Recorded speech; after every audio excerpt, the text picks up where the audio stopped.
Test-3. This is the IELTS listening. Test-3. This is the IELTS listening test. You will hear a number of different recordings and you will have to answer questions on what you hear. There will be time for you to read the instructions and questions and you will have a chance to check your work. All the recordings will be played once only. The test is in 4 parts. At the end of the test, you will be given 10 minutes to transfer your answers to an answer sheet. Now turn to Part 1.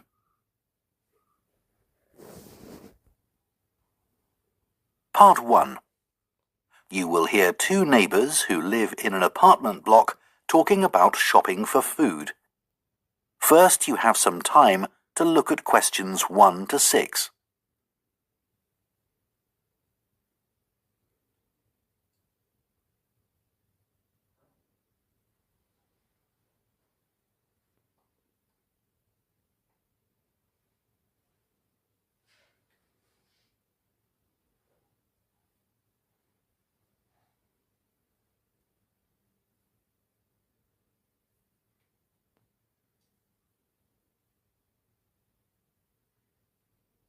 Now listen carefully and answer questions 1 to 6.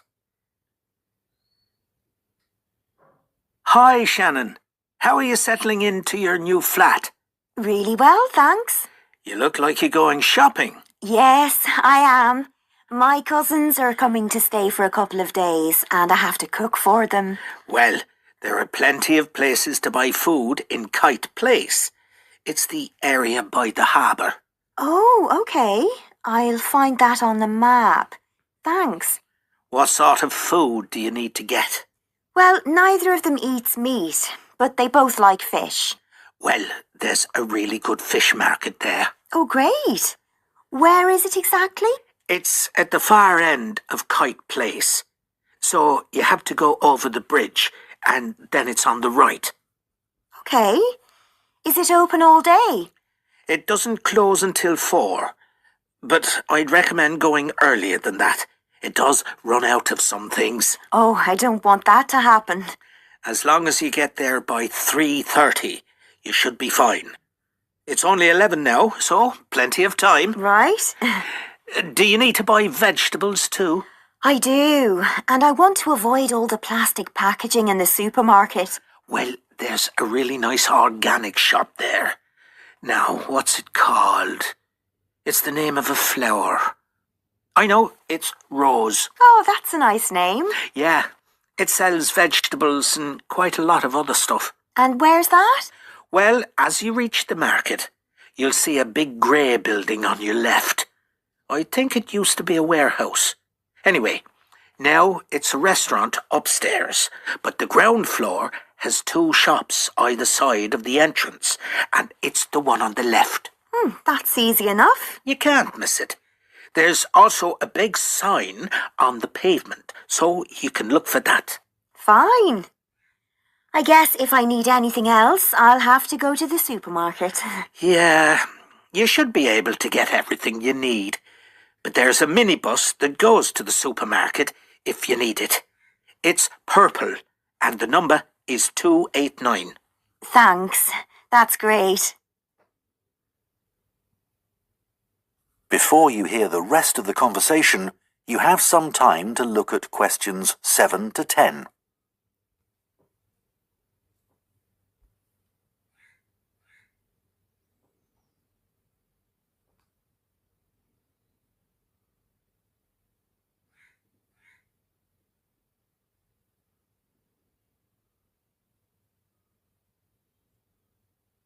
Now listen and answer questions 7 to 10.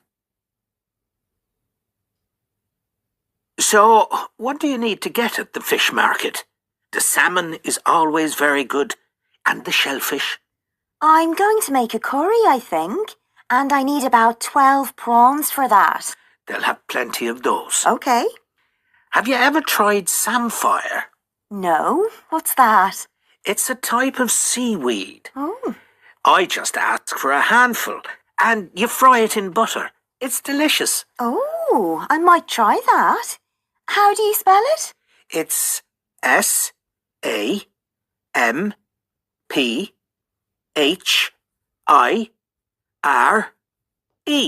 Great. It's always good to try something different. Yeah.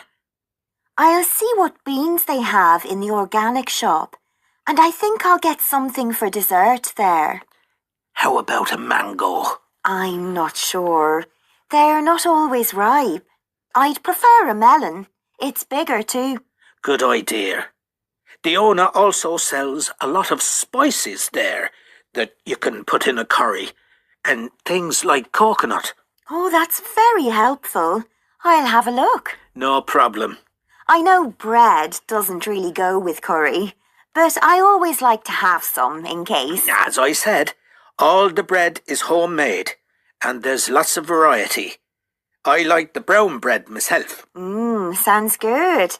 They sell other things there too. Like cakes? I love chocolate cake. Well, not that. But they have a whole range of tarts, and the best are the strawberry ones. Perfect. Hopefully I won't even have to go to the supermarket. That is the end of Part 1. You now have 1 minute to check your answers to Part 1.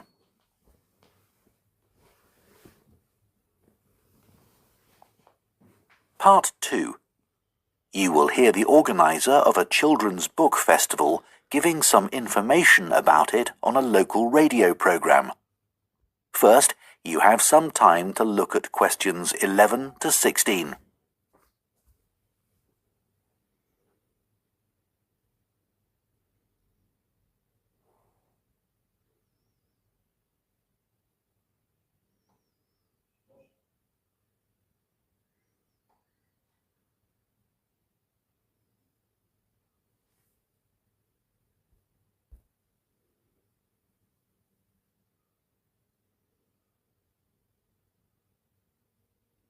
Now listen carefully and answer questions 11 to 16.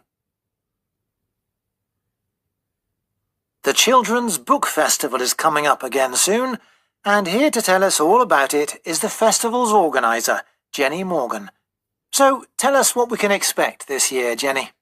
Well, as usual, we've got 5 days of action-packed, exciting events for children, with writers coming from all over the country getting involved.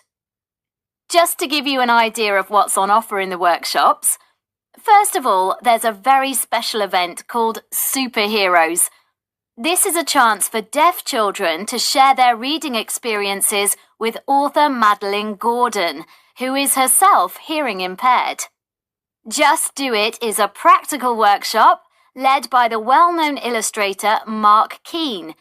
He'll take participants on a magical journey to faraway lands with an opportunity for aspiring actors to do some role play. Count on Me is an inspiring and entertaining look at the issues of friendship for 13 to 14-year-olds. It looks at some of the friendships described in popular books and asks participants to compare these with their own experiences.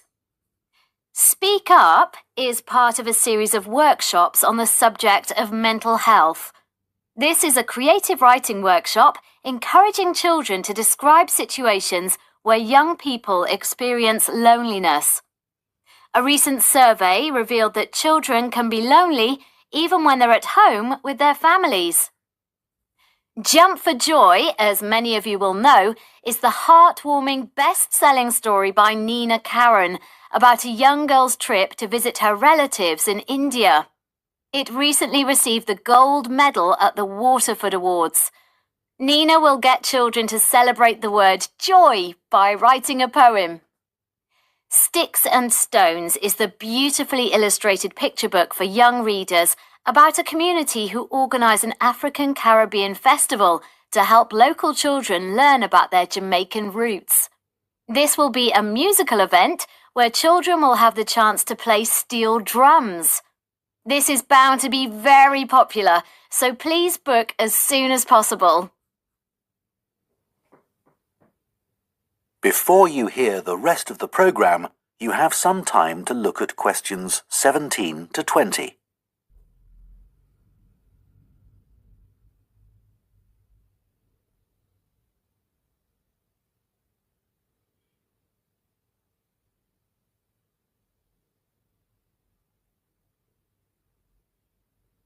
Now listen and answer questions 17 to 20.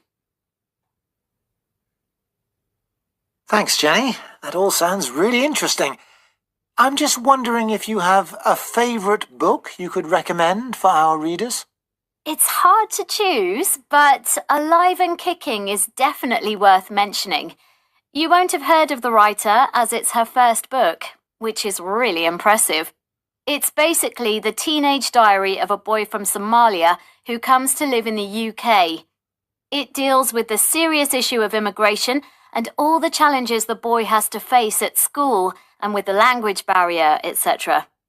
Usually, books like this are quite sad, but this one actually made me cry with laughter. On each page, there are simple but hilarious black and white stick drawings of the boy with his friends and teachers. At the end of each diary entry, there are new English words the boy learns each day, which may help develop some children's vocabulary. I think my kids would enjoy that. What about any advice for parents on how to encourage their children to read more? Well, this is something I get asked about a lot. There are so many distractions for kids these days that it can be hard to find time for reading. One thing I'd say is to make time to sit down with your child and share books with them. A lot of parents give up reading aloud to their children as soon as they learn to read independently, but this is a mistake. It's good to read more advanced books to them as it helps to develop their vocabulary. If you don't have time for this, then let them listen to audiobooks. Often they'll want to read books they've listened to for themselves. I think it's a good idea to make a mental note of the type of books your child is reading. Often they just read the same genre all the time, which can get a bit boring. You can introduce new authors and genres to them. Librarians should be able to help you with this. Well, Jenny, I think that's really useful. That is the end of part 2. You now have 30 seconds to check your answers to part 2. Part 3. You will hear a trainee science teacher called Claire talking about her practical teaching work to another trainee called Jake. First, you have some time to look at questions 21 to 25.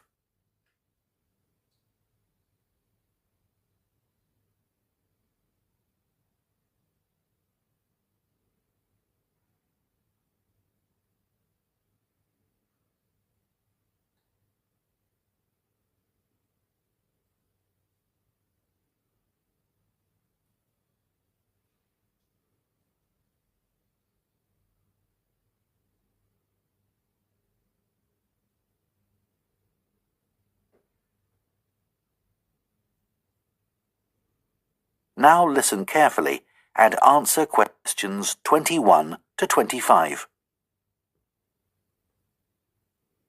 Hi, Jake. How are you getting on with the practical teaching? It's harder than I expected, but I've got some great classes. How about you? Not brilliant. I'm really struggling with my Year 12 science class. Are they hard to control? Well, I don't have discipline problems as such. It's just that they don't seem to think that science has anything to do with their lives. It's depressing.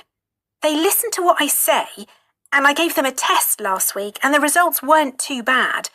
But there's no real engagement. Right. And as part of my teaching practice, I have to design an experiment for them to do. I was wondering about something on the children's diets, asking them to record what they eat and maybe linking it to their state of health. Let's think.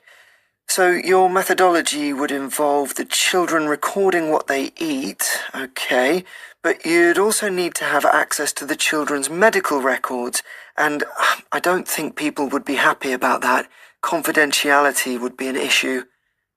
If you could get the right data, the conclusions might be significant, but I suspect it's not going to be easy. Right. Have you thought about doing an experiment using animals? Wouldn't that be upsetting for the children? Well, the animals don't have to be harmed in any way. It could just be an experiment where they're given a certain diet and the effects are observed. Would I have to get permission to use animals? Yes, you'd have to submit an outline of the experiment and fill in a form, but it's quite straightforward. But if we found out that, say, a particular diet affects the health of animals, the same thing wouldn't necessarily be true for people, would it? No, that's true. But the findings for any experiment are going to be limited. It's inevitable. I suppose so.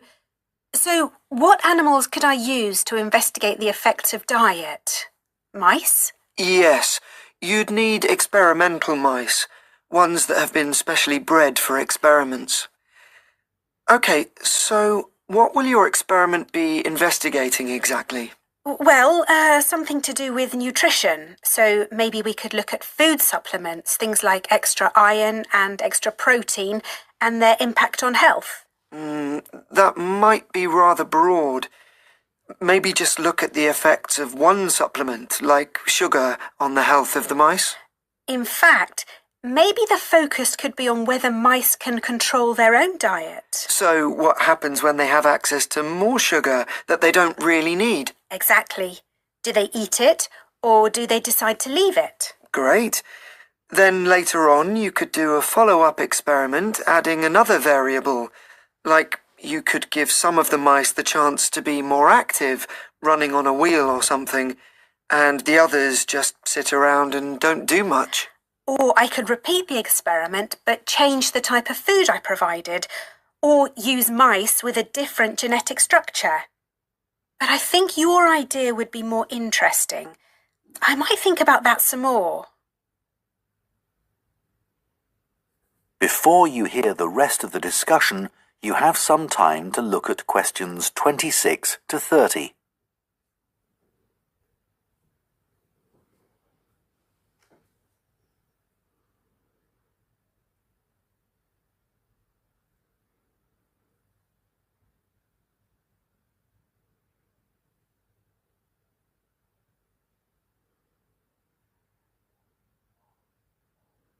Now listen and answer questions 26 to 30. So, can I talk through a possible procedure for the experiment where mice are given a sugar supplement? Sure. I did a similar experiment in college, actually. Great. So, how many mice would I need?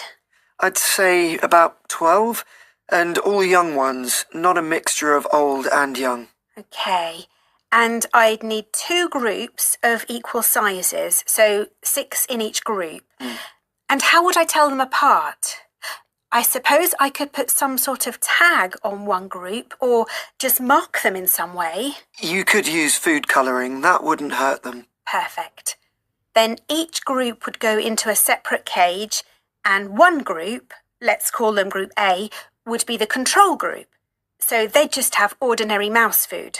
I suppose you can buy that? Yes, it comes in dry pellets. And the other group would have the same as the first group, but they'd also have the extra sugar. Would you just give them straight sugar? It might be better to give them something like cereal with it. Then you'd need to weigh the mice, I should think, once a week. And you'd need an electronic balance. But we can't hold them on the balance, or it'd affect the reading. Exactly. So you need something called a weighing chamber to stop the mice from running away. It sounds complicated, but actually you can just use a plastic box with holes in the top. Okay. So once we've measured the weight gain of each mouse, we can work out the average for each group, as well as the standard deviation, and then see where we go from there. That sounds cool.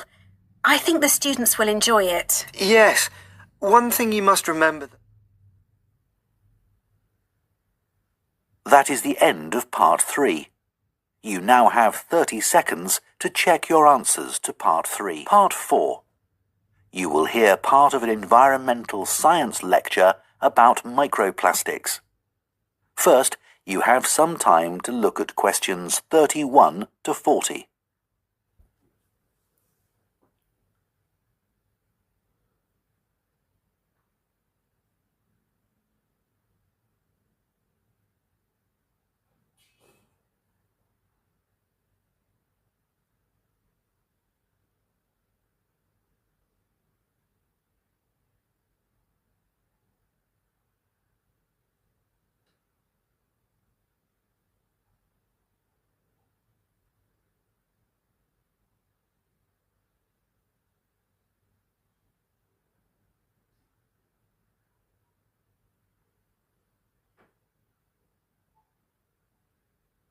Now listen carefully and answer questions 31 to 40. In today's lecture, I'm going to be talking about microplastics. Microplastics are tiny pieces of plastic smaller than 5 millimeters in size. Recently, there's been a greater awareness that there are large quantities of plastic waste, big and small, in the environment.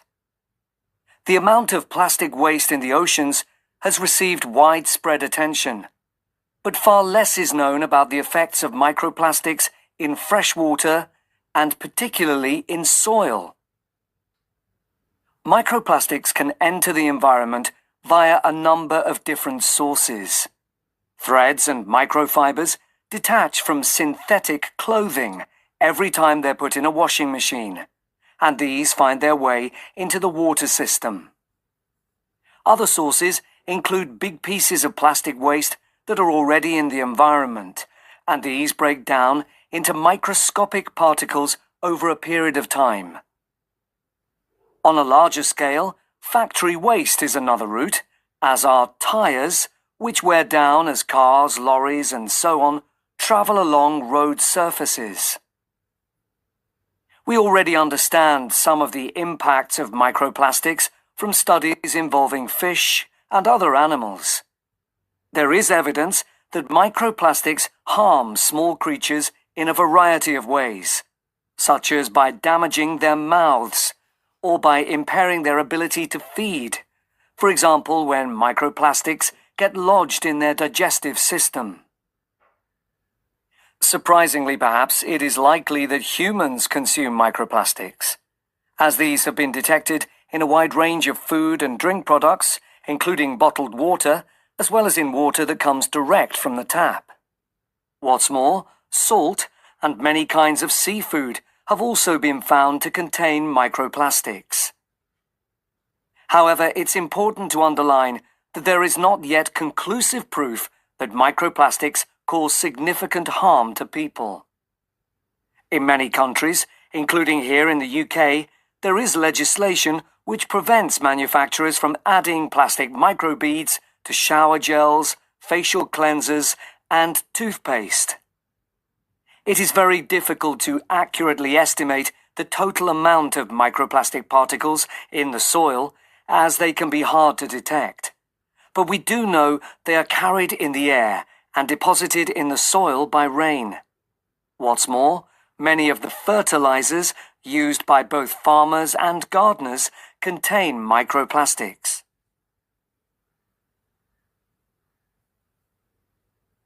A team from the Anglia Ruskin University in Cambridge has carried out a study of the effects of microplastics on the digestive tracts of earthworms.